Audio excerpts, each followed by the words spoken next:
The US elections, Brexit, to name but two. 2016 will go down in history as a year of unpredictability, where the economic climate was, well, stormy to say the least. Yet PPS flourished, allocating over 2.7 billion rand in profits to members' PPS profit share accounts, as well as accumulating a record 31.4 billion rand in PPS group assets. Membership increased by 9%, with 61% of new PPS members under the age of 30. PPS Investments saw assets under management grow by 16% to 25 billion rand. And the total number of PPS members with over 1 million rand in their PPS profit share accounts has increased to over 4,000. The value of total benefits paid in 2016 was 2.4 billion rand. A rare achievement indeed, and a rewarding one for all our members. Because while for many 2016 is a year they'd rather forget, PPS has made it a year to remember. Ladies and gentlemen, I see there's a few more people at the back that are trying to find some seats, so I think we'll give you a few seconds to do that. So good afternoon. Welcome to our 2017 PPS member roadshows. My name is Thandisizwe Mahluchana. I'm the executive for marketing at PPS Investments. And tonight I will be your MC.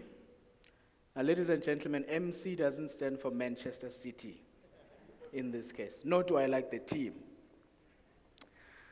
We've got quite a lineup picked up for you tonight, but before we get there, there are just two announcements that I need to make. First of all, you will have noticed that as soon as you went towards your chairs to sit, there was a little white form and a pen.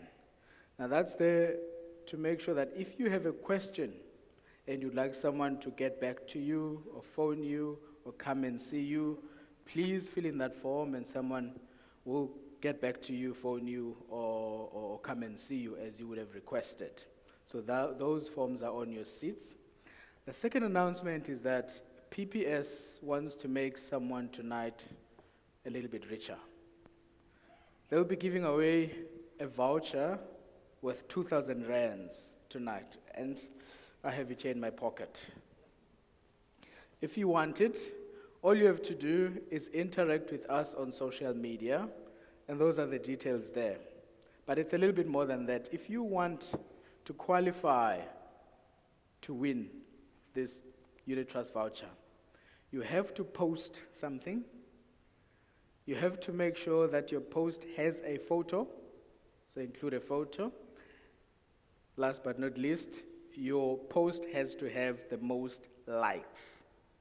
So I would start now, phone my friends, phone my colleagues and say, please check my social media tweets and just like. You will stand a chance to win this. So back to our lineup. The Group CEO of PPS is here tonight. He is here to share the results or the performance of PPS in 2016. I'm sure all of you will remember how difficult a year it was.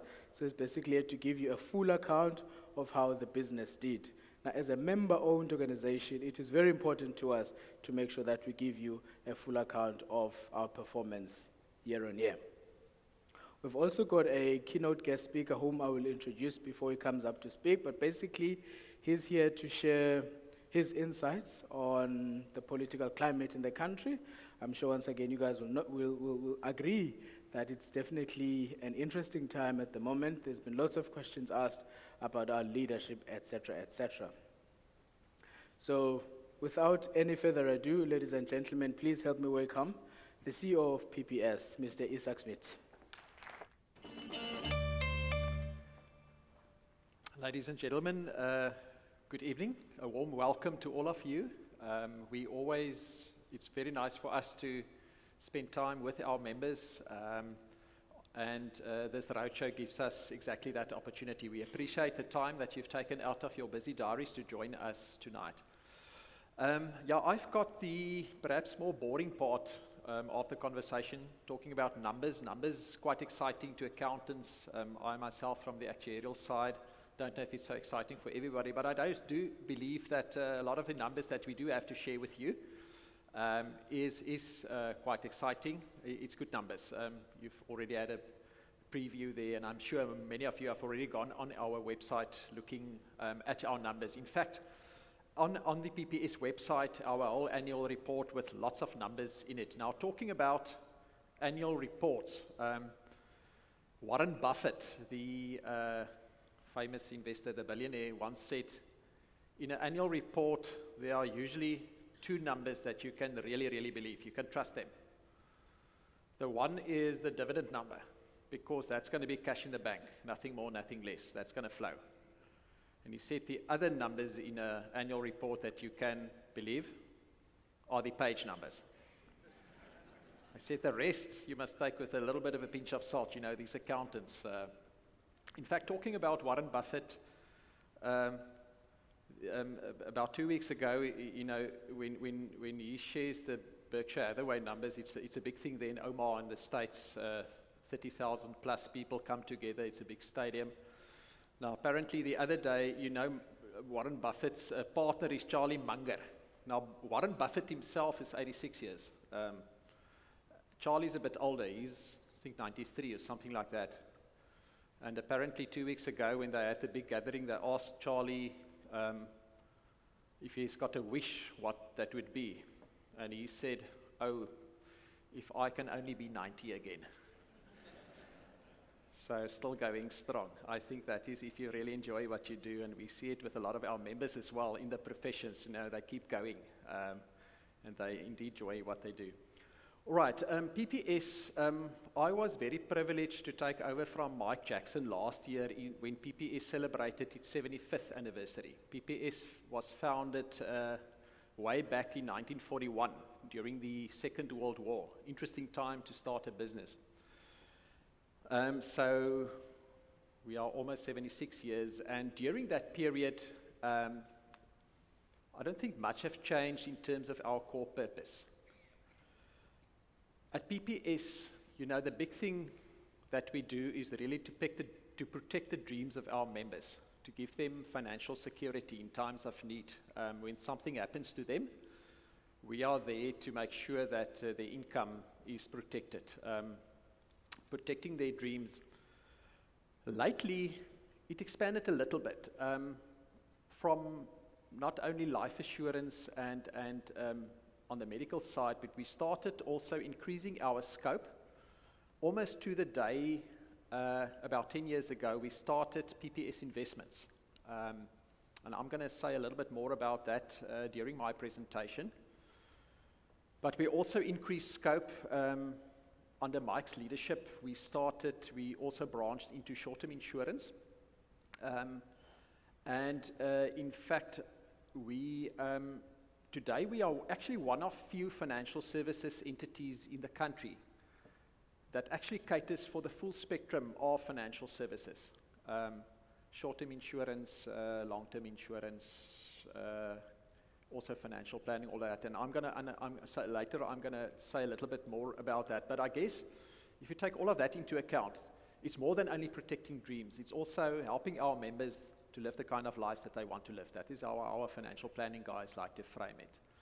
And not only before retirement, but also into retirement. People often talk about, you know, cradle to grave. I guess at PPS we can talk about graduation to grave, you know, often when people first become eligible, when they graduate. All right, so I'm going to talk just not only numbers, but also a bit about that increase in scope and, you know, all the aspects that we are involved in. Now, 2016, as we all know, was a challenging year. Internationally, you know, the thing surprised many of us, the election of the UK to leave the EU. I think to many of us, the US elections was a big surprise, a lot of geopolitical instability, and locally, even more of that. I mean, it just keeps surprising us. Last year, we talked about potential rating agency downgrades. That was the big fear. Well, in fact, in 2017, 2 of them already happened. Lots of political uncertainty and not much in terms of economic growth. I mean, we feel it. And also the markets, you know, was also a tough space. I mean, this graph shows just the performance of the local equity market, the JSE.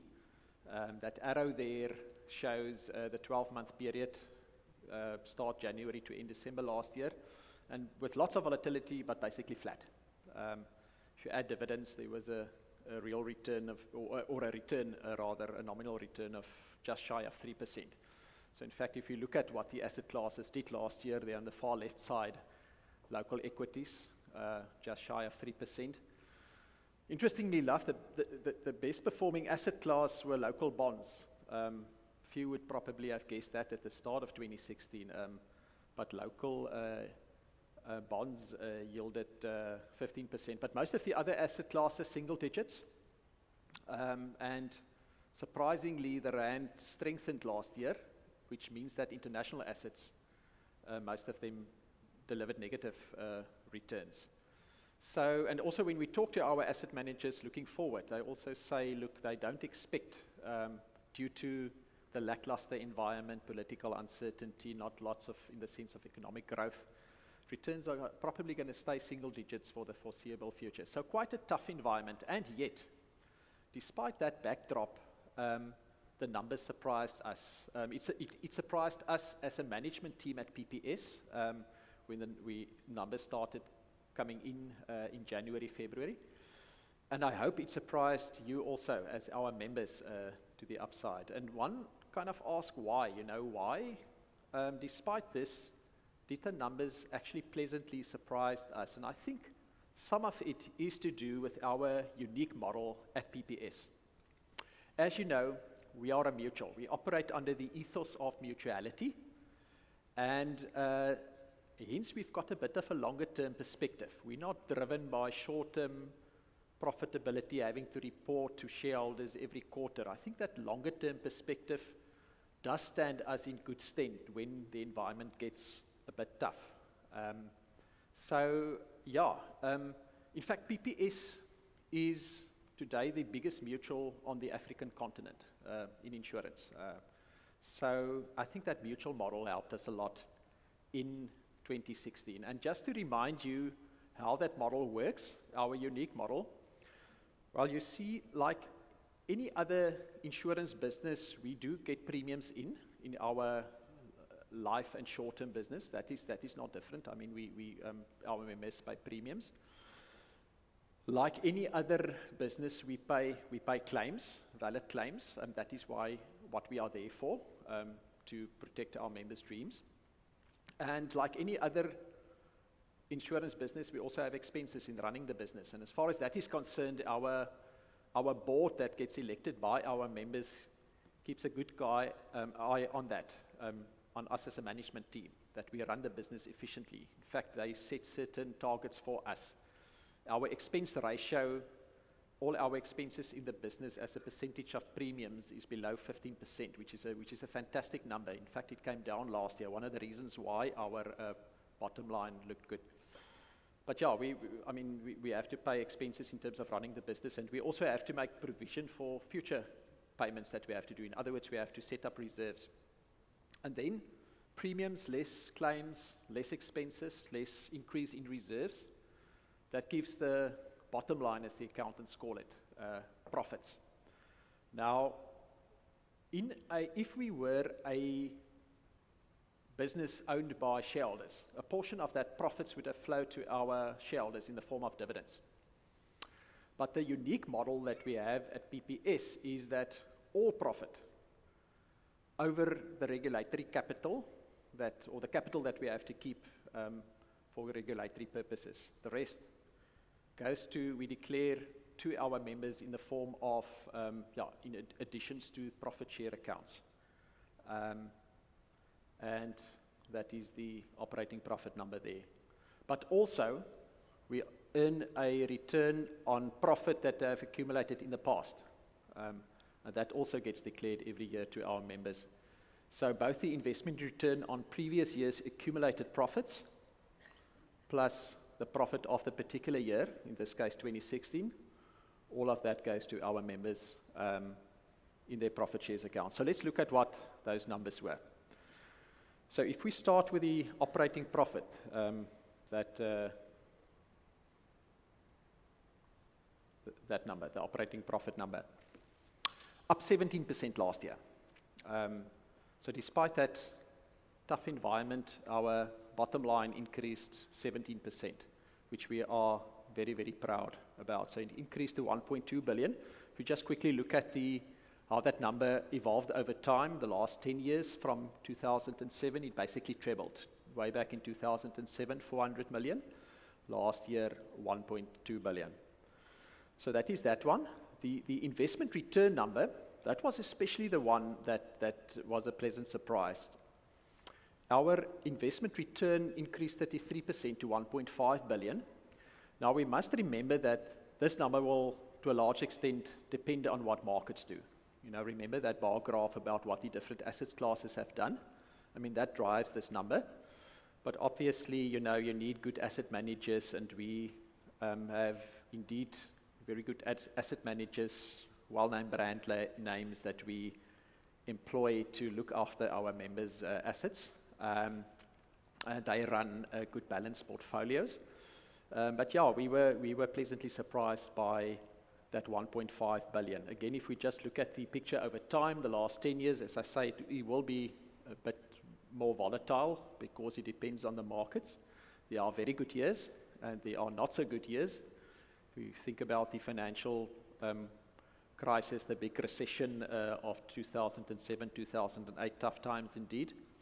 Last year, the number there increasing 33% from the 2015 number. So those two numbers together then are the total member allocations that increased 25% to 2.7 billion. That is what we just added to our members' profit share accounts. If we look at the picture over time, the gold bars, the operating profit, the light grey numbers, the investment return, the investment number, the blue bars, the total. This is the last 5 years, and if we total that dark blue bars, it's more than 15 billion that we have returned to our members. All right, so I jumped first to the profit numbers because this is probably very, very important to all of our members. But typically in any business, there are a couple of other things that's just worth noting. One of them is just the balance sheet. What does our balance sheet looks like? Now, the total assets under our balance sheet end of last year, over 31 billion. This doesn't include the numbers that we've managed for our members in our investment business. I'll get to that just now. But the life balance sheet, 31.4 billion, increasing by 6% last year on 2015. Again, the picture over time. I think there are two messages here. I mean, you would ask, you know, so what? What is? Why do we talk about the balance sheet? Two things. First one is just that good growth. I think any business that managed to grow by a compound rate of 11%, more than 11% over 10 years, that's a strong business. That's a good growth story. And the other reason is just strength of balance sheet. In fact, if we take that 31.4 billion, and if we divide it by all the members, the total number of members that have got profit share accounts with us, then it's more than R250,000 rands per member. So strong balance sheet, good growth. That's the message as far as the balance sheet is concerned. Another important number for any business is just the top line, the revenue, what's coming in. Now, if you, in our case, because big part is our insurance business, so what is the gross risk premiums that came in? Good growth there, almost 15%, increased to 3.7 billion. Again, the picture just over time. Again, almost a trebling over the past 10 years. Compound growth of about 12%, so revenue growing stronger. In fact, that 14.7% is really the best number that I've seen in the insurance industry, the life insurance industry. 15%, almost 15% is indeed very, very good revenue growth. And then very importantly, the other important profit is one thing, but remember again, and I keep coming back to that, our core purpose, protecting our members in times of need, our core purpose, so benefits paid to members. I mean, always a nice thing to look at that. So last year, total benefits to members, that's risk claims as well as benefits paid when members don't need that risk cover anymore, so exit benefits. That increased 11% last year to 2.4 billion in total. Now, I mean, these are big numbers. I mean, to make it just a bit more kind of tangible, that's the growth over the past 10 years. But what does that 2.4 billion really means? In fact, per day, every work day last year, 80 claims that we processed. More than 20,000 claims in total over the course of 2016. And every workday, more than 5.5 billion that we paid out to our members in need. And yeah, so did we live up to our promise? That is our core purpose, is to really take care of our members when they become sick or, yeah, if catastrophes happen. Another important statistic, just what is growth in new membership?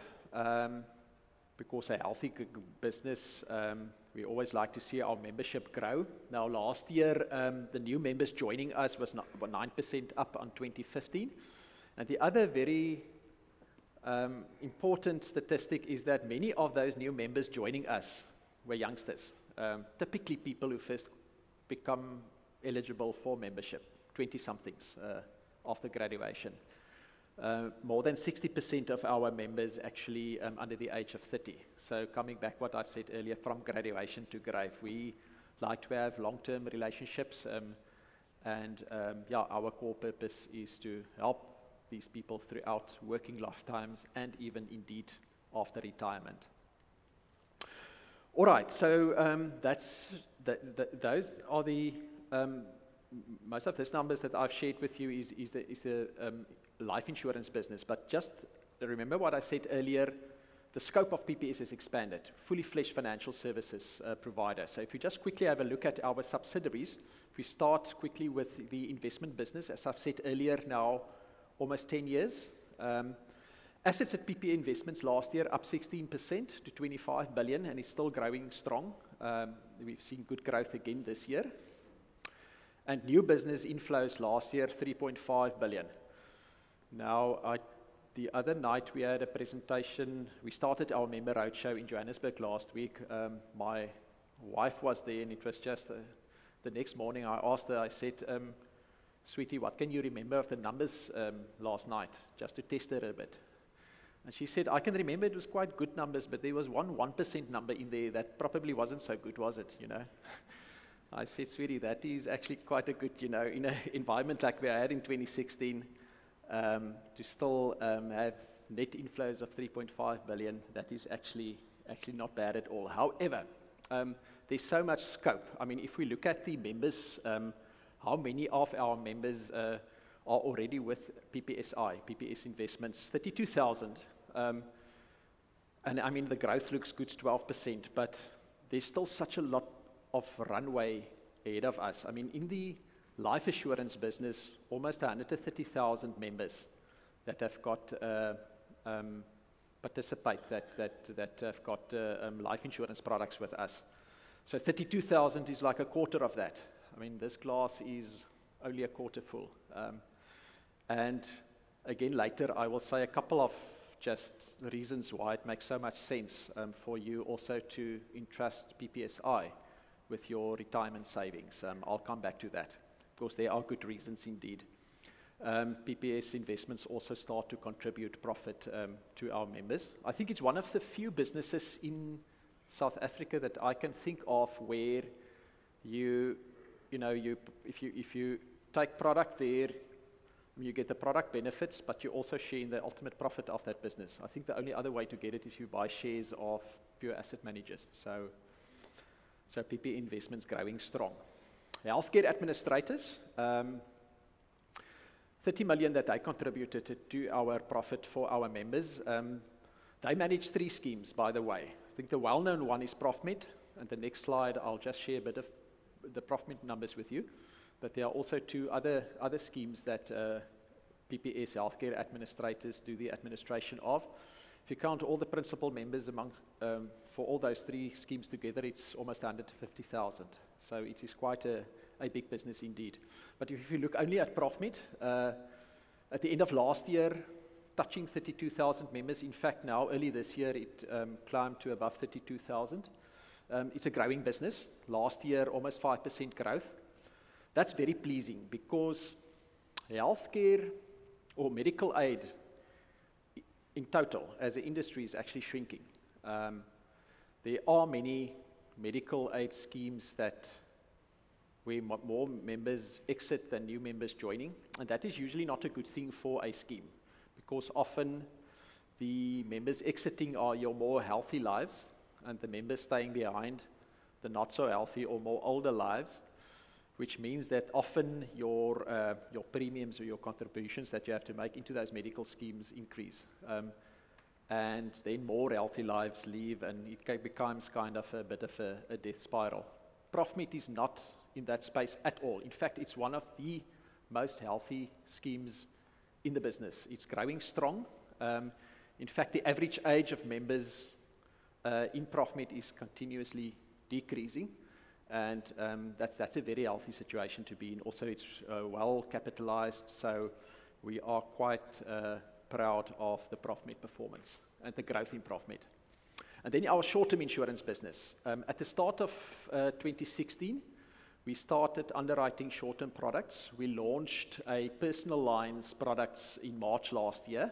Now, personal lines is just the kind of insurance that all of us need, you know, motor car insurance, household assets, the house itself. And then at the start of this year, we also rolled out commercial insurance. Now, many of our members have got small businesses or they are in private practice and so on, and that business also needs cover, needs protection.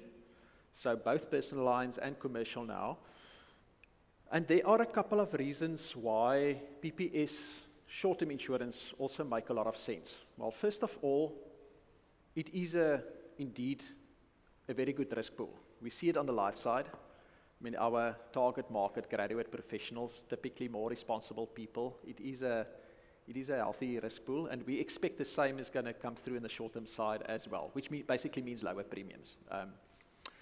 The second good reason is just because of our long and rich history with professionals. We do believe that we understand professionals and their needs quite well. I mean, after 75 years, we must be able to do that. So the products in there, very bespoke for our members, for professionals. And when that business eventually turn to profitability, you know, according to the business plan in future, there will also be profit share that will come our members' way. So a couple of very good reasons why you might consider PPS for your short-term insurance needs. Then, there are brochures at the back which you can have. This is also available on our website with the rest of the numbers. I don't think I want to bore you now too much further. I mean, I think that is as far as the numbers are concerned. That brochure has got, you know, a bit more than what I've shared with you tonight. And also what you would have got through email is detail around your own particular profit share account. This is just an example, a particular member, a member age 61, 33 years membership, just by illustration. This is a real example. This particular member, because of the many years of membership, this is the power of compounding, you know, so that return on previous profits. So this member last year, during the course of 2016, 20,000, just over 20,000. Sorry, there we go. Just over 20,000 in terms of premiums. But look at this, more than 93,000 into the profit share account, tax-free. So what this member paid for that cover is like almost a quarter of what this member got back. This is the picture of how that profit share account accumulated over the last couple of years. And just to unpack that 26 number, what our members would also have received is a bit more detail, how it all adds up to the total. And I think the big takeaway is just that the more qualifying products that our members do participate in, the more profit share is likely to come through.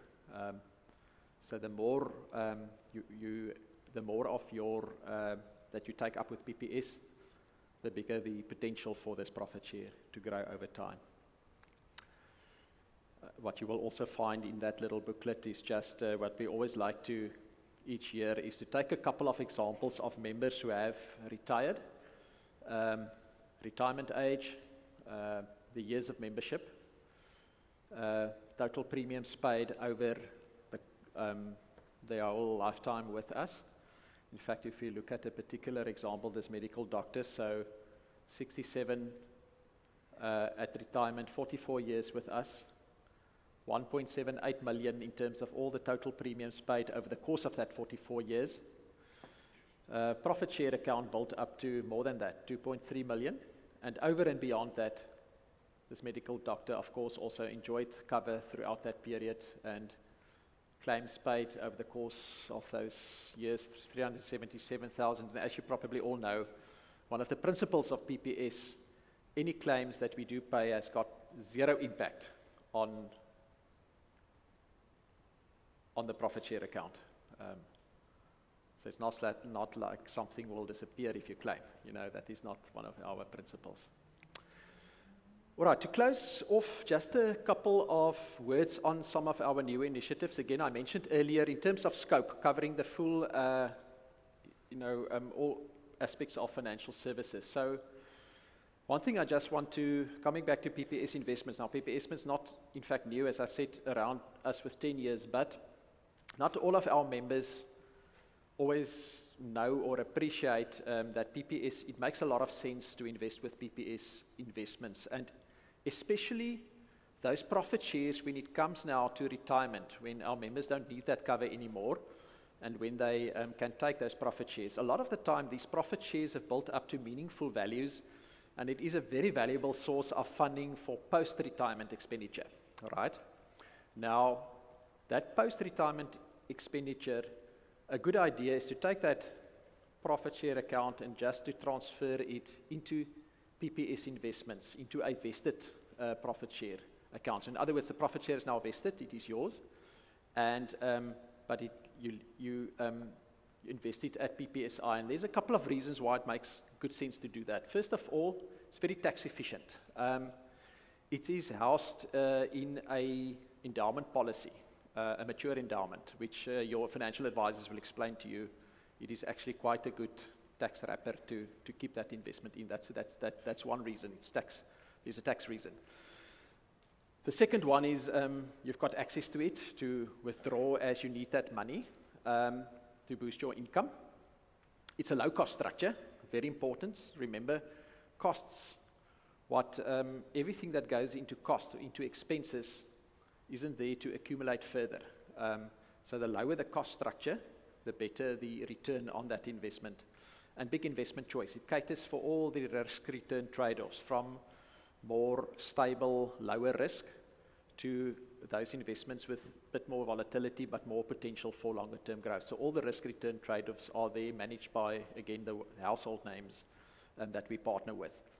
And again, there's also the opportunity to still participate in profits of PPSI. So a couple of very good reasons why you can consider PPSI, and you can, of course, discuss it with your advisor. And I think it's actually a very, very good opportunity at that point to do a bit of proper retirement planning, to engage with your advisor, with your broker, and to do good planning for the future. And I'll come back to planning just now.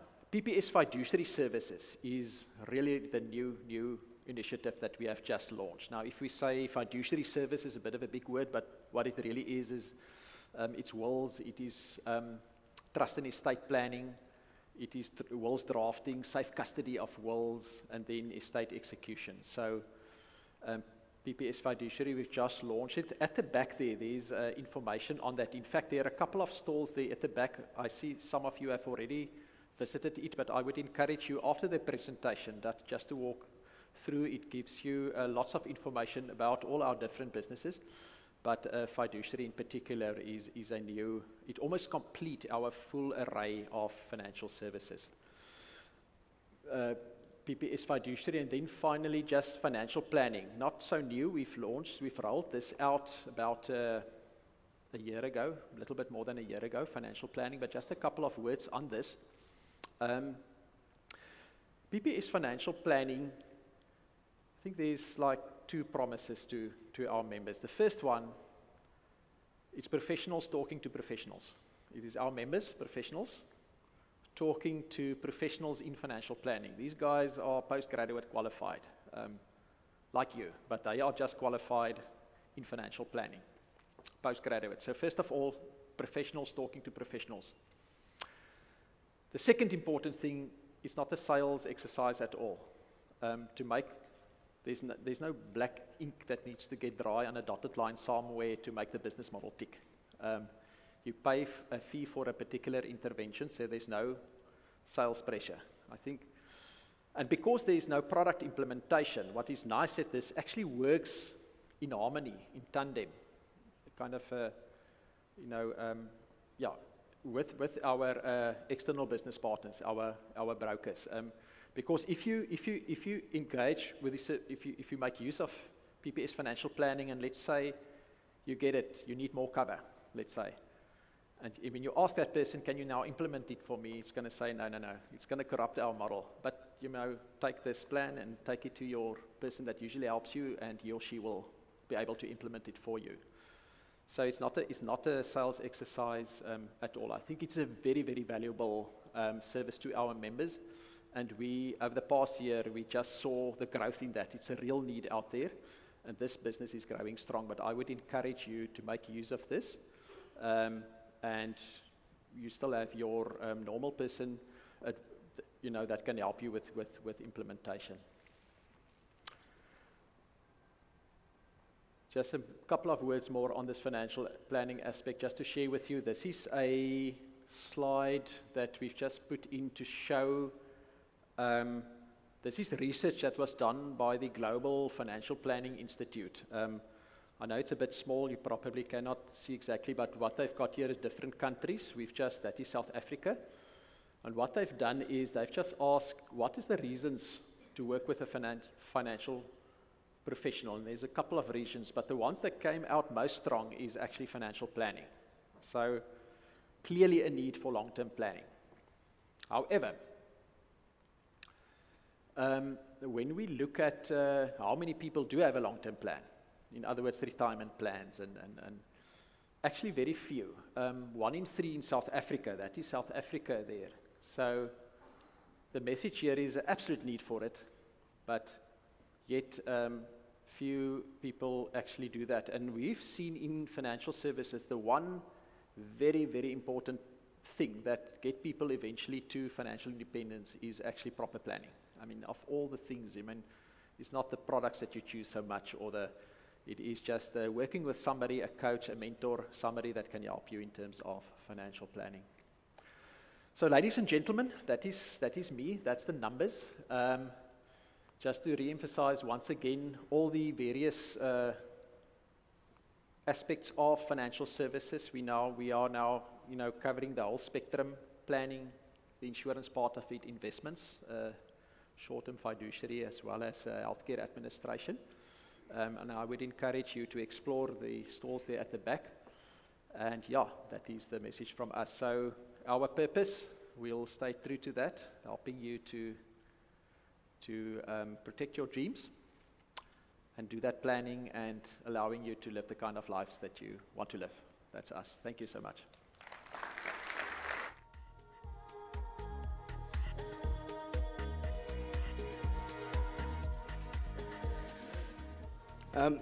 Thank you very much, Izak. Now, at a particular house a few hundred meters away from here, they would say, "Thank you, honorable member." Thank you very much indeed, but I'm not sure they understand what honorable member is. Anyways,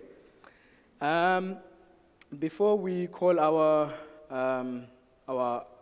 final speaker for the night, I'd just like to recognize the executives who are responsible for the various businesses within the PPS group that Izak mentioned. And in no particular order, I'd like to acknowledge Mr. Vimpe Mouton, who is responsible for PPS Life Broker Services. I'd like to acknowledge Mr. Nick Bettersby, who is responsible for PPS Investments. I'd like to acknowledge Mr. Nico Kotsie, who is responsible for PPS Financial Planning.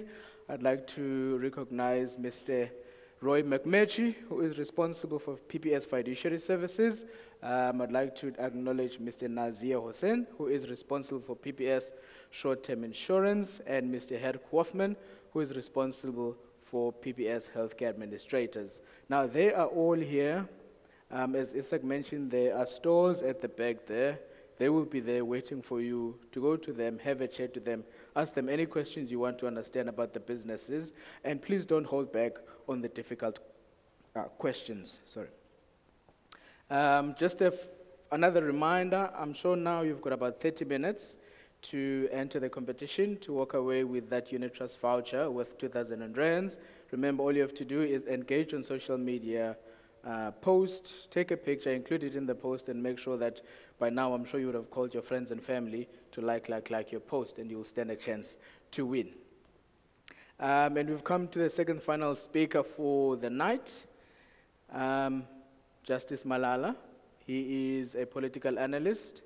He is an award-winning journalist. He has written articles and columns for a number of local and international newspapers and magazines, including locally the Sunday Times and the Financial Mail, and internationally we can count the likes of the BBC, CNN, Financial Times, the New York Times. And he's here tonight to share his insights on what's happening in South Africa on the political front. Ladies and gentlemen, Justice Malala.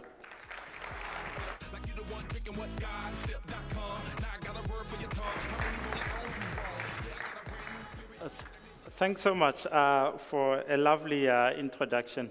I have to say, I don't know if you really want to listen to me tonight. It's been such a tough day. Izak comes up here, tells you all the good news that you want to hear. I mean, those were fantastic graphs.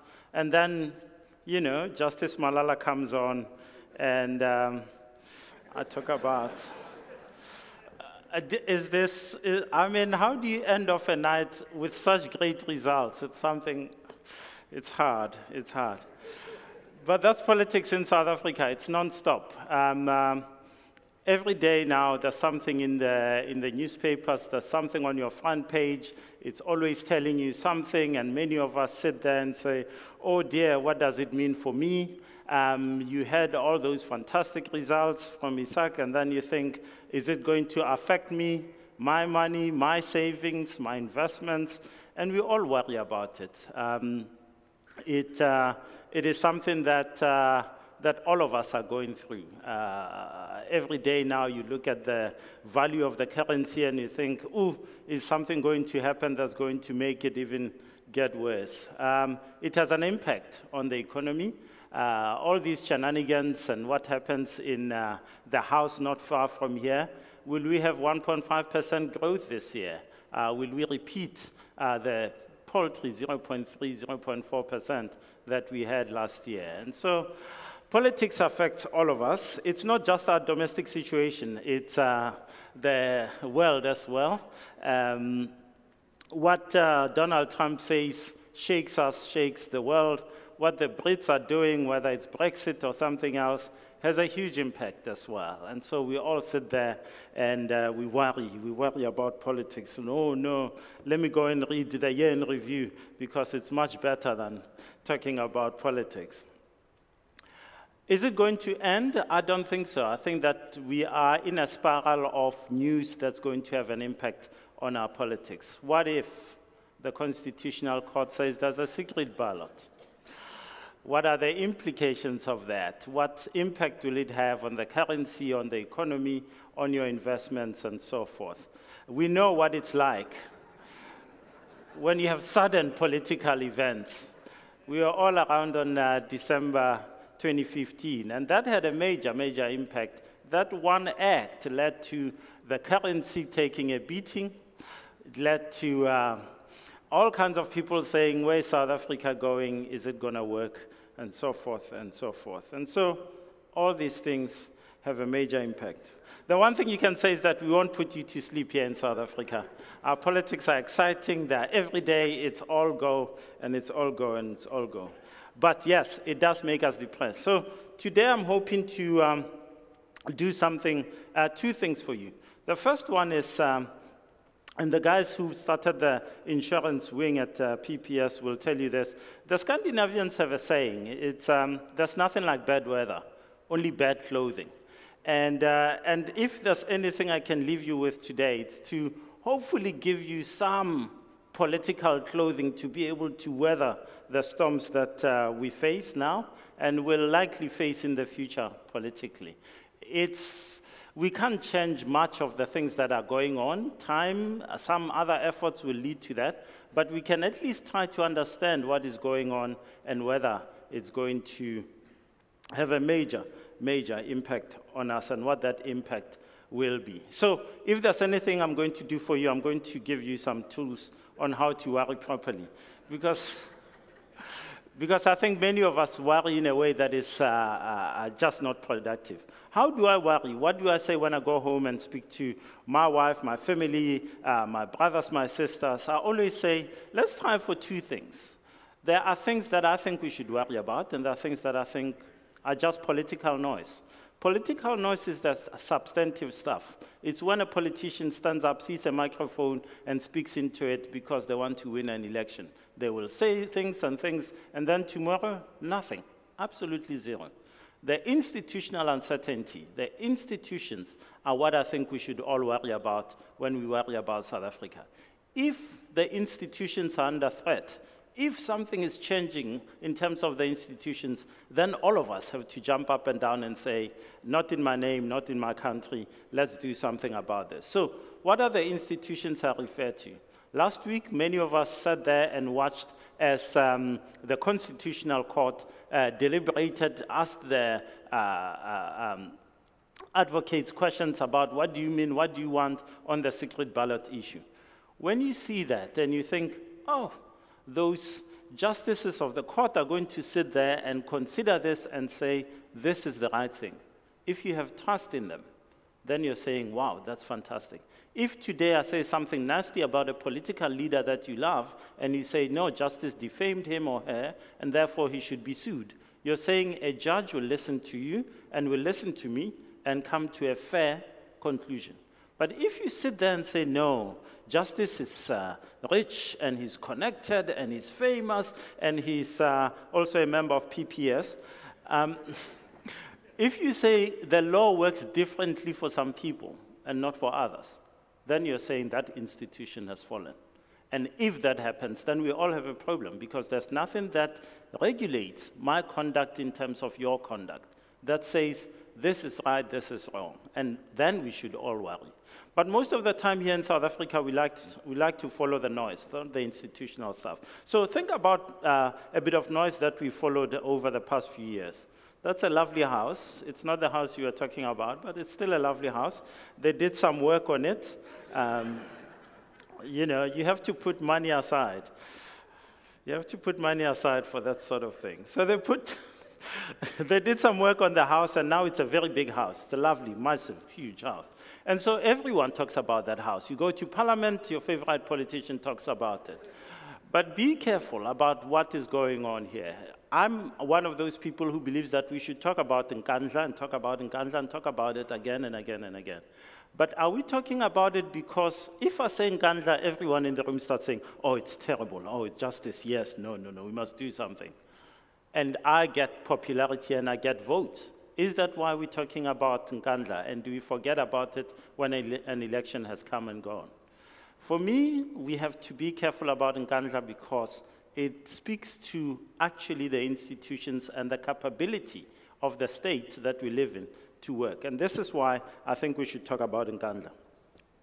In South Africa, we said, okay, we're going to make sure that our presidents, when they leave office, when they're still in office, that we build them security upgrades. So PW Botha, we spent 173,000. FW, 236. Thabo Mbeki, 12. Nelson Mandela, 32 million. After Nelson Mandela, we said, no, no, no, too much money. So we said, Jacob Zuma, 27 million. So think about it. The budget is 27 million.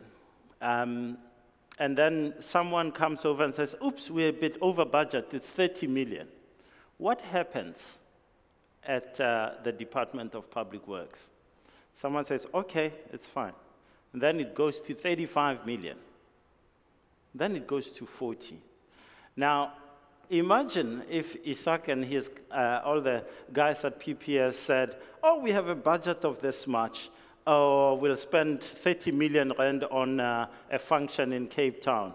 The 30 million will be for justice.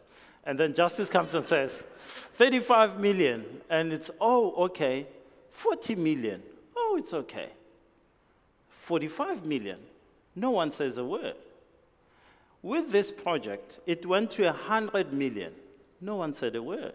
It was, oh, it's okay. It goes to 200 million. Oh, it's okay. It goes to 215 million. Oh, it's okay. It's now 246 million. Oh, it's okay. So what kind of institution is that allows runaway spending like that, where there are no controls, there are no systems, and it's all fallen apart?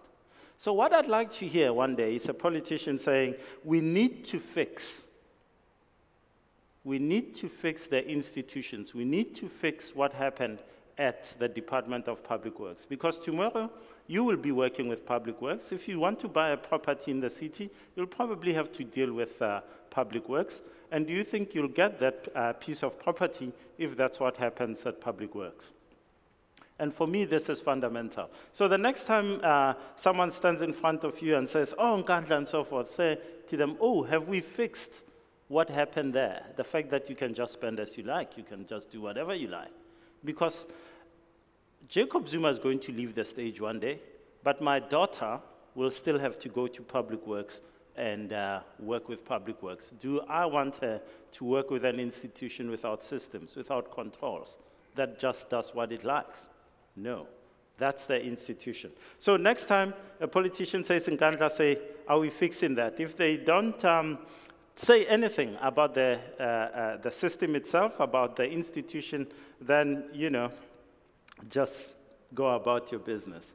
But if you don't believe in that sort of advice, I'll give you more. We've got drinks after this at the back, by the way, and all the stalls.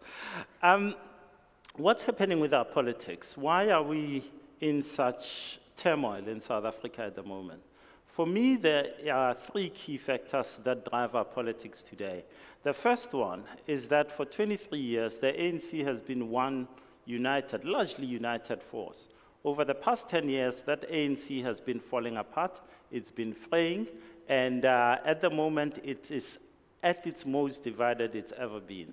There's a faction led by President Zuma and another led by Deputy President Cyril Ramaphosa. And the fact that inside the ANC there are these battles, they spill out into the economy, into our society, and they cause many of the problems that we're seeing.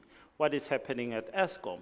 Part of what is happening at Eskom is that a battle inside the ANC is now being fought at Eskom, and therefore you see all these incredible scenes that we see, for example, today. One faction is pulling this way, and the other is pulling that way. Those divisions are not about to end, and therefore my view is that we are set, at least for the next 6 months. My view is that for the next 3 years, for a South Africa that pulls this way and that way and this way and that way, because the ANC, which has been a bit of a glue in our society, is totally, totally divided. And I think that will drive a lot of our politics. So many of the things that we have seen over the past year, over the past 2 years, are going to continue because those battles are infecting part of the economy and the state. The second driver of our politics is that you and I got up this morning, we went and did a bit of work, we came here this evening. There are nearly 9 million South Africans who don't have a job. 4 million of those South Africans woke up this morning and said, I'm not going to look because I don't think I'm going to find a job. And so much of the social turmoil that we see, the protests that we read about almost every day, who's participating in this? It is largely the fact that we have a structural problem here, and it is massive unemployment and massive youth unemployment, which stands at 54%. If, as a society, as a country, as a government, we don't deal with this matter, we will continue to have the kinds of social upheavals that we've seen over the past few years. The third driver for me, and a big constraint on the economy, will continue to be education. Why are we here tonight? We're here because we got the chance to study, and we studied and got qualifications. For me, this is one of the most horrific stats about South Africa. Out of every 100 kids who start school at age 7, only 4 get a degree within 6 years after matric. There is a lot going on here, and we need to change the statistic. If we continue to have outcomes of this nature, then we can talk about, 5%, 6% growth. Where are the skills to drive that growth? Where are the skills to drive that innovation? For me, we need to do something soon about the state of our education, the state of our school education, and outcomes in those schools. Otherwise, we'll continue to face massive problems. So for me, those are the 3 main drivers of our politics over the next 5 years or so. And we can bring about change, but we need to act, and act very, very quickly. A lot of people today looking at COSATU saying, no, Jacob Zuma mustn't speak at our meetings and so forth, and people saying, oh no, President Zuma must go. The pressure has been on him for a significant amount of time. A lot of people, my friends, calling me saying, yeah, justice is going to go, and so forth and so forth. Last year, a lot of people said, President Zuma must go. President Zuma must go. Look at David Cameron. He lost an election and he went. So after August 3, when Tshwane and Joburg were lost to the ANC, it was, no, he has to go, and so forth. The key to understanding whether President Jacob Zuma will go or not is that we run a party system in South Africa. We are like the British. If you think back on it, how did Tony Blair lose power? The Labour Party at the time said, thank you very much, it's time for you to go. In 2008, the ANC said to Thabo Mbeki, it's time for you to go. There are many mechanisms of removing a president in South Africa, but this is the key. Ability to get support within your party to make you stay or for you to go. There are 86 members, so 80 plus 6 top 6 members in the ANC NEC, plus 18 members from the provinces. When they meet, they met in November last year, Derek Hanekom raised his hand and said, President Zuma, thank you very much, but I think it's time for you to step down. Many other people, the health minister, others said, yes, it's time for you to go now. Overnight on that Saturday, people who support President Zuma, many of them were in the wine farms in the Cape, got on a plane and flew to the NEC meeting in Johannesburg. I don't know whether to blame the wine in the Western Cape or not, but anyway. So they got on a plane, arrived at the NEC, and a full house was there. It became clear in that meeting that President Zuma still has majority support inside that NEC. That NEC is going to sit again over the next week, and if this issue comes to the table, it will be whether President Zuma has support, enough support for it to go to the vote and for people to say, it's time for you to step down. In 2008, there was 60% support for the move against Thabo Mbeki, 40% against, and that's why he left. My view is that President Zuma still has about 55% support in that NEC, and that is why I still believe that he can cling on to power for a while, at least until December, when the ANC goes to its conference. I know that many people don't want to hear that, but I have to say it. Key to President Zuma's support is the provinces, the Northwest, Mpumalanga, the Free State, and KwaZulu-Natal, and his support there is still solid. So this next meeting of the NEC, of course, could be interesting, but I think that he's still clinging on to power in the ANC. So many people say, okay, a motion of no confidence, will that work, and so forth. And impeachment, you have to have a 2/3 majority. So I don't think 62% leadership by the ANC will suddenly move to the other side. A motion of no confidence is more interesting because you only need 50% of the 400 members of parliament to vote, 50% plus one, and therefore that is something that can happen if it's brought to the table. Would it happen if the Constitutional Court said to the Speaker, yes, go for it, have a secret ballot? My view is that the ANC doesn't want the DA or the EFF or the UDM to get a massive victory. Imagine if there is a secret ballot in the National Assembly and President Zuma is removed. Julius Malema will be in front of you saying, you see what I can do. Musi Mamani will be saying, look what I did. The UDM's Bantu Holomis, oh, I did it myself. So my view is that if the Constitutional Court says, yes, it's possible, the Speaker says, yes, let's have a date and let's do it, the ANC will recall President Zuma as a self-preservation matter so that it can say, no, we took care of this ourselves. So I don't think it will go that far. Perhaps even this meeting of the NEC that's coming up in the next week could be that catalyst. So, but if it's a secret ballot and the ANC says, no, we'll go and vote for him, I think that there are at least 50 members of 50 ANC MPs who would now vote with the opposition, given the scenes in Parliament today and others over the past few days. Is there going to be a massive policy shift in South Africa? President Zuma says it's time for a radical socio-economic transformation. He said this before, I have to say. If you go back to 2014, he said same thing. This would be a radical phase of socio-economic transformation. He said it in 2011. Have we seen radical socio-economic transformation? No, we haven't seen it. My view is that all this talk of radical socio-economic transformation that is now coming up at the very end of President Zuma's tenure as ANC president is just talk, and there isn't real policy bones to it.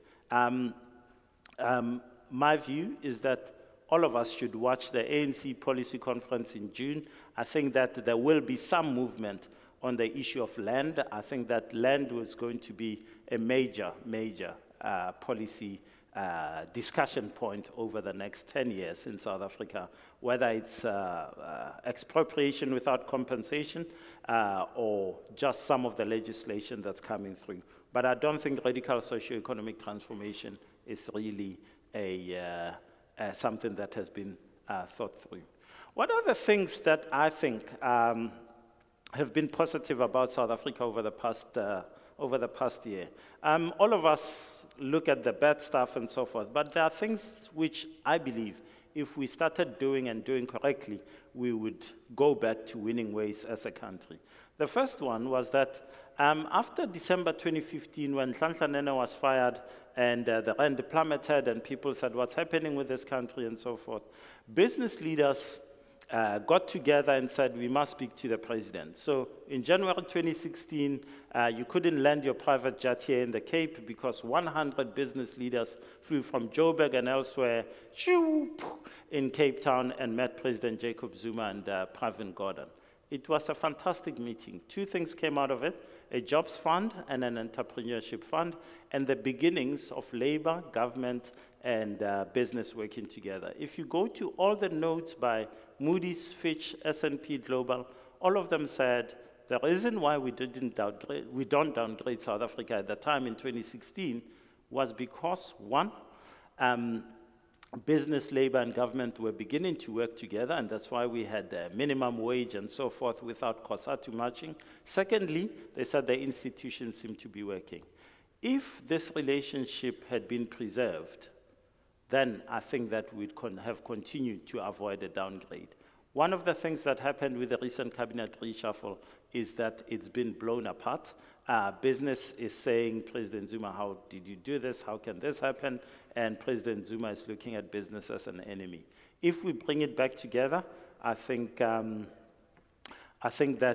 it would restore some of the confidence that we've seen in the past people having in us. I like this picture. We should see more of them. These two gentlemen are sitting up straight. These ones are slouching a bit, but otherwise it's a good picture, and we should encourage people to do more of that. I've spoken about the institutions. Institutions are key. The Constitutional Court is loved and praised by many, many people. We need more institutions like that. If we continue to see institutions standing up, being institutions for the people, then South Africa is fine. But many institutions are not up to par. Many of us would have said the public protector, she's amazing, she's fantastic. Look at what that office is like today, and it needs to come back and be what it used to be. So those are the institutions we need to keep an eye on in the future. For me, one of the greatest things that happened last year was the August 3 elections, local elections. You guys here in the Cape are unique because you're so used to seeing change. You had the ANC running the city of Cape Town way back in the 90s. I know many of you don't remember that, but yes, the ANC used to be in power here. You changed parties, you've seen coalitions, you've seen all sorts of things. For someone like me in Johannesburg, many of us thought, oh, you know, we'll go and elect and the ANC will win again. Well, it didn't work out that well for some. But whether you like the ANC or you like someone else and so forth, the key is that we had an extraordinary thing. We had change of party in the city of Johannesburg. So this morning, as I left Joburg, the mayor was on the radio saying, oh, we're going to do this, we're going to fix the roads, we're going to do this, and so forth and so forth. If he doesn't achieve that, in 4.5 years, I'll be voting again. Will I vote for him and say, this guy fixed the roads and so forth, or will I vote for someone else? And competition in the public, in the political environment that we live in is absolutely key because that's how we hold people accountable. So for me, August 3 was fantastic because, one, it started to hold people accountable, and I'm encouraged by the fact that people are now in a sort of transit station. The ANC had 11 million people voting for it in 2014. In 2016, just 2 years later, 3.3 million of those people sat at home and didn't go out and vote. What happens in 2019? What happens in 2021? Will they go back to the ANC or will they find another home? But what it means is that there's competition and those who perform will be rewarded, those who don't perform will not be rewarded. What's great about Nelson Mandela Bay or Tshwane today is that the people of Tshwane say, oh, Athol Tolip or Solim Simanga, we're watching you because otherwise we'll go back to the ANC. Will they perform? I think many of them are sitting up saying, I'm going to show you. And that, for me, is absolutely fantastic. We need to see more of that competition in South Africa. The fourth one, and for me the best one of all these things, is the fact that South Africa is becoming a country with a vibrant civil society. People are speaking up, organizations are speaking up. It's no longer, oh, the politicians will do it, and so forth and so forth. So you have organizations like Save South Africa, you have organizations coming up, you have the opposition taking action, challenging things in the courts, and so forth and so forth. If you have a South Africa where people just say, oh no, the powers that be have spoken and that's it, then we're becoming like Turkey. We're becoming like countries that are becoming failed states. So for me, this is a powerful, and it gives me hope for South Africa into the future, that we are all standing up, we're all talking, and we're all doing things. And so when you see these two holding hands tightly like that, you need to say, yeah, that's South Africa, that's good. We need more of that sort of thing happening. What are the major trends that I think we should all look out for? I think that there are lots and lots of things that are happening in South Africa, some of them concerning, some of them not so concerning, but I think that we need to start thinking about them and see where they're going. For me, the major trends that will define South Africa over the next few years is firstly that many of us grew up in this new South Africa. Our idea of our society was molded, built around the ideals of a united, non-racial, non-sexist, and democratic South Africa. The 1994 agreement between Nelson Mandela and F.W. de Klerk carved the path for what and where we are today.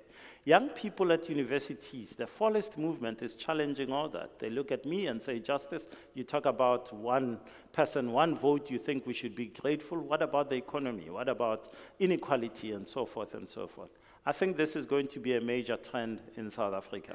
If you say the ANC has always been a leader in ideas and society, the ANC is battling itself, it's off the field. The ANC is contributing nothing to that debate at the moment.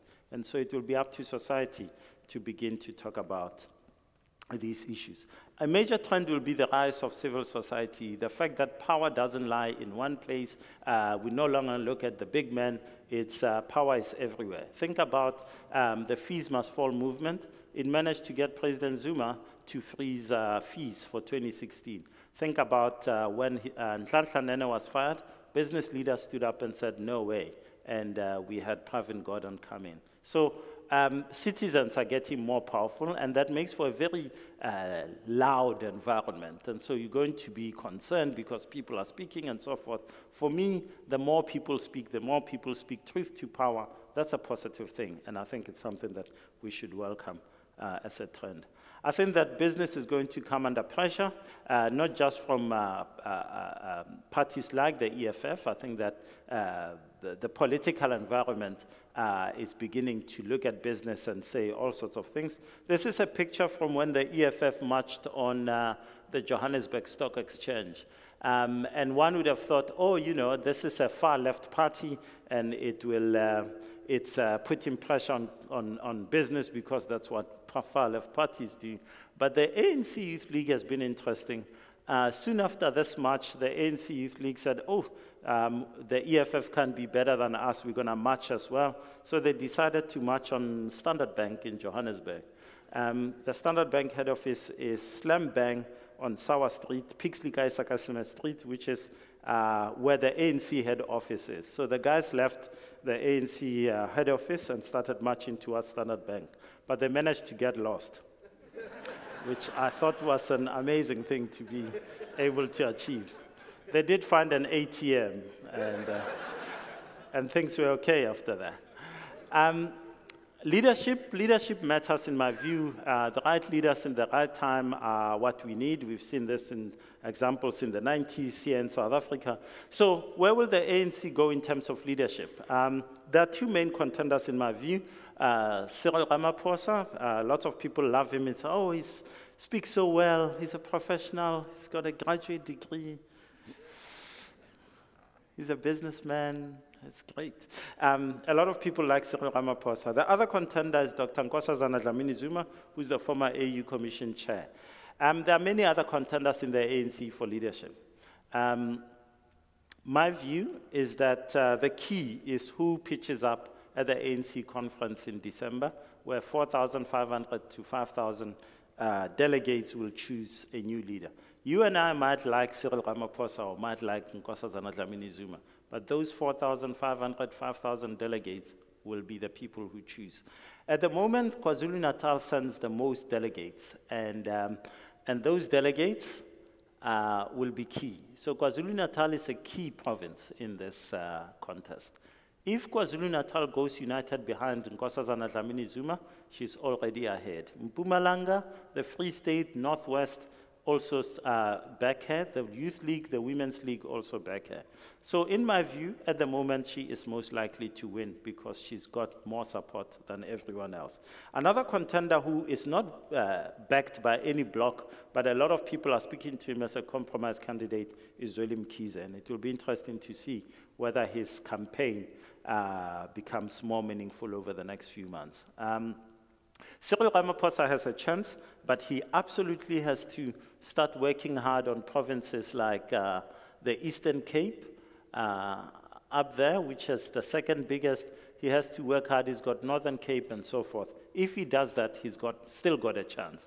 But if he doesn't push harder, he is in danger of losing that contest. You can't talk about leadership without talking about Julius Malema. Julius Malema did very well for himself in the elections last year in 2014, but his power will be as a kingmaker.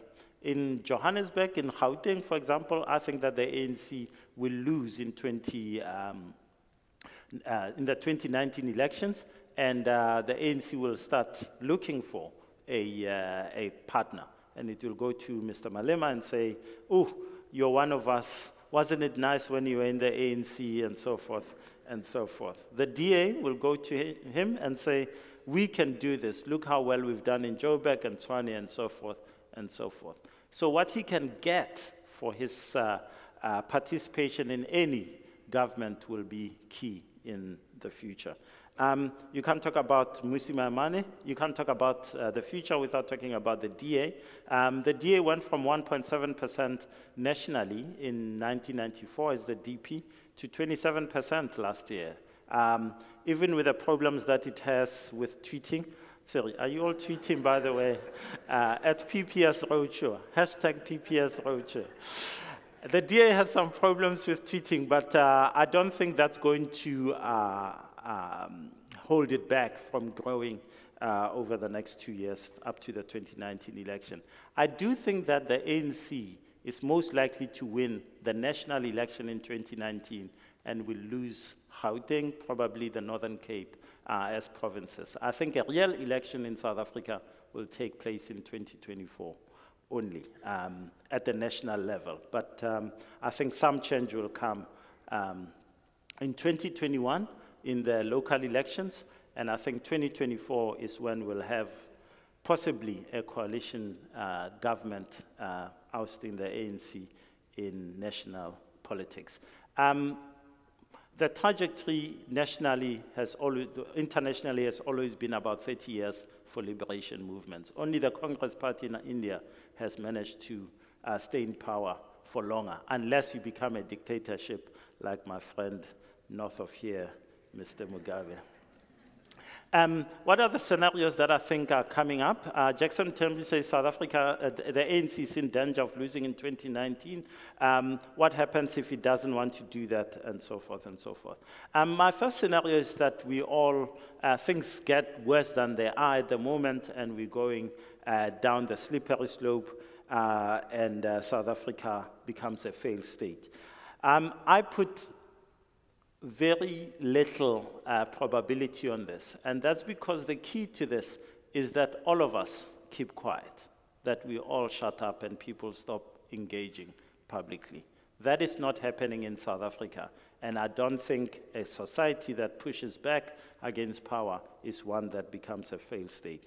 The second scenario, which I put a 60% probability on, is one where we have active citizen engagement, will and ability of citizens to organize themselves and say, these are institutions and so forth and so forth. It's not an easy one because it's full of noise, it's full of people standing up and saying all kinds of things. For me, this is the scenario that we're going through. So much of the noise that you see is because we are engaging with power and we're not going the route where I'm afraid to write something, I'm afraid to say something because I'll go to jail. I say nasty things in my columns and I'm still here. I don't know how. The third scenario is one where we all sit back and we muddle along as we are, and government takes on more power for itself and becomes authoritarian. I think there's a big pushback legally in civil society against that. So my 60% scenario is that more noise, more up and downs, but we're becoming a better country because power is dissipating all over the place. That's the end of my talk. I just want to say politics can be very, very concerning. We all sit there and we worry about ourselves, we worry about our wealth, we worry about our kids. But I think we should observe two things in politics. One is time, and one is a fear of extreme measures. Time is an amazing thing. I was here in Cape Town in 1990. I remember getting up and reading this newspaper, and Nelson Mandela was coming out. In the evening, on the Monday after this February 11, Nelson Mandela had given a speech at the city center here, and he'd said nationalization is the policy of the ANC, and we will begin nationalization and expropriation without compensation as soon as we are in power. And everyone was saying, take your money out, it's over. The communists are coming in, it's the end of South Africa. In that year, 4,000 people were killed in political violence in South Africa. So if I'd been asked by PPS to come and speak that day, I would have looked at this room, and many of the people in that room would probably have left home with bull brand and pilchards under the bed, just in case something happened that year. Things were bad in South Africa. But did South Africa become a failed state? No, because of leadership, because of all kinds of things in the system. We had the 1994 election. We bought ourselves a World Cup. No.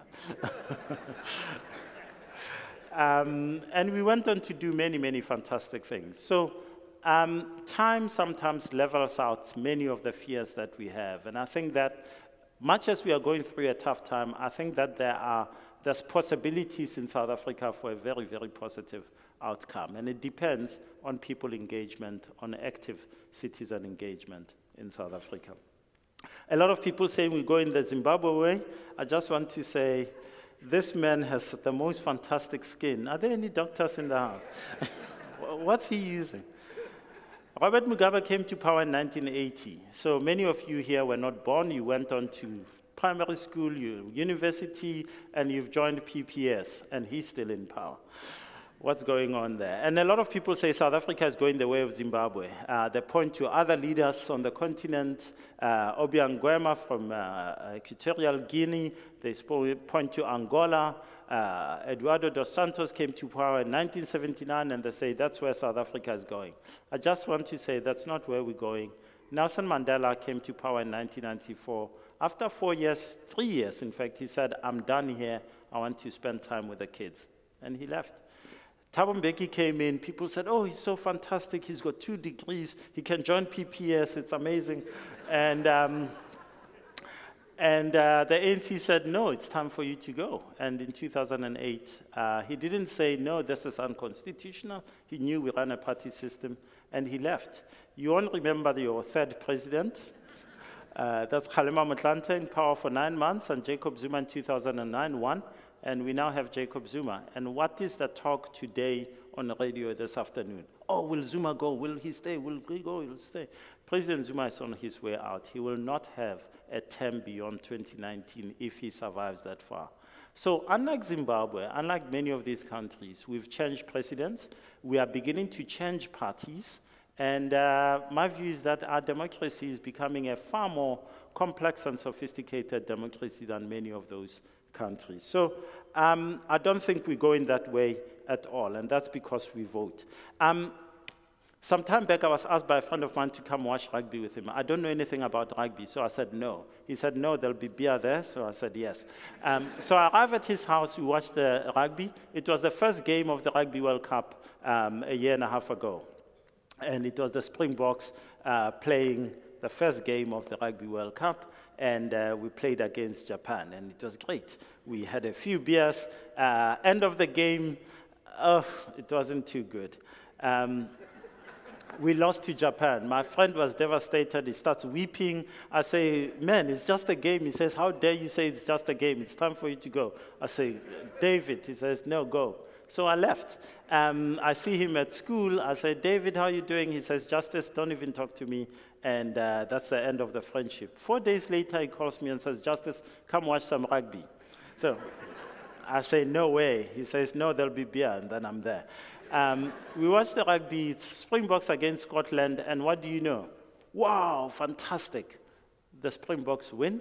And David is hugging me, he's kissing me. I say, David? He says, man, this is the greatest country in the world. I say, why? I mean, 4 days ago, he says, no, no, no. The spirit of Madiba is back, and man, we're going to win this Rugby World Cup. It's just fantastic. And that's the way we are. Sometimes things are so bad. Those of you who follow corporate governance issues are sitting there thinking, was Brian Molefe fired, retrenched, on maternity leave, paternity leave? What was he on? And you sit there and you say, it's the end of the world. I mean, how can we have something like that? And then tomorrow something happens and wow, we are the greatest country in the world. So if there's anything I can ask all of us to do in terms of our politics is to just perhaps take time and give us some perspective, but also to think about the extreme sides. The extremes are not always true about South Africa. The truth is sometimes mainly in the middle. And so if there's any image I can leave you with, it's of my friend Julius Malema, who's been way on the other side and way on the other side. And I think he can teach us a lot about the middle road. Thank you very much.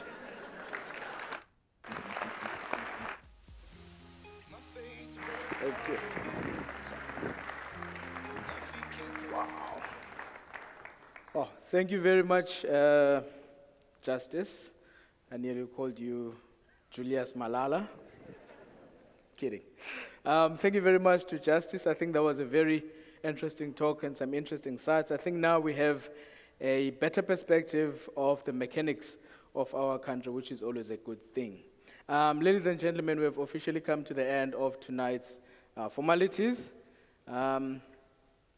Before I tell you who won the 2,000 Rands Unit Trust voucher, I just have to once again thank our Group CEO, Mr. Izak Smit, and the executives that have come here tonight. And just to remind you once again, we've got the stalls at the back there. We encourage all of you to please go to those stalls and interact and engage with the executives that will be at those stores representing the various businesses that they are responsible for within the PPS group. And now I have to make someone really happy tonight.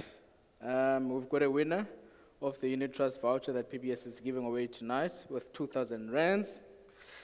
May I call Lebohang Modise Mgolodela.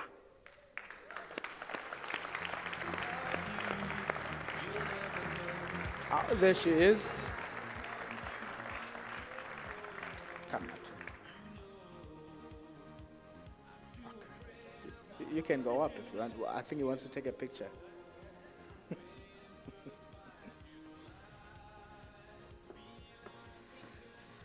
Thank you. Thank you. Thank you. Well, ladies and gentlemen, I shall not stand in front of you and some lovely refreshments at the back there. We've come to the end of our presentation. Thank you very much.